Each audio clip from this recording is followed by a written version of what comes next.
All right, rotational lat row.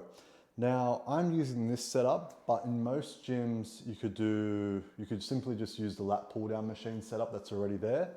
I'll include a photo as to what that looks like in this video, or in the description box below, sorry.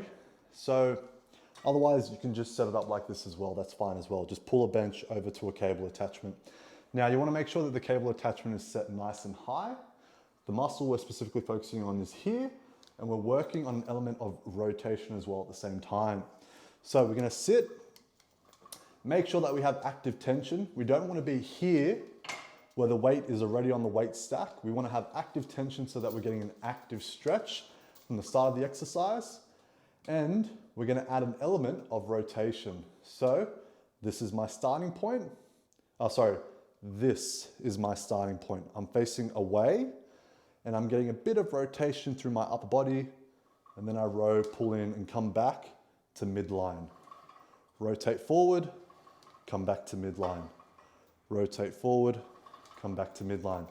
What that looks like on the other side, rotate forward, come back to midline, rotate forward, come back to midline, making sure you do both sides. Now, that little bit of rotation is really effective for just adding mobility and improving your posture. You know, our upper backs often get stiff with the day-to-day lifestyle of normal work. So this is a great exercise for that. You would have noticed that the movement in my wrist doesn't matter too much. It starts in sort of this overhand position and then comes back to a neutral position.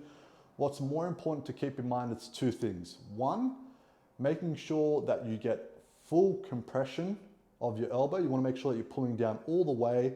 Your shoulder is down, neck is long, and you should feel a strong contraction through your lat right here, this muscle in your armpit. And the second most important thing is as we rotate forward, getting as much rotation as we can, we only want to come back to the midline. Midline being this neutral position I'm in now. You don't want to come and exaggerate it and lean back further. That's a different movement, and it's also a form of compensation with other muscle groups. So again, we only want to go forward, hand over hand, and then coming down, squeezing, good posture, back to my midline. That's it. Forward, down, midline, forward, down. Don't use momentum, focus on control. Don't yank the shit out of the cable. Make sure you engage the muscle correctly.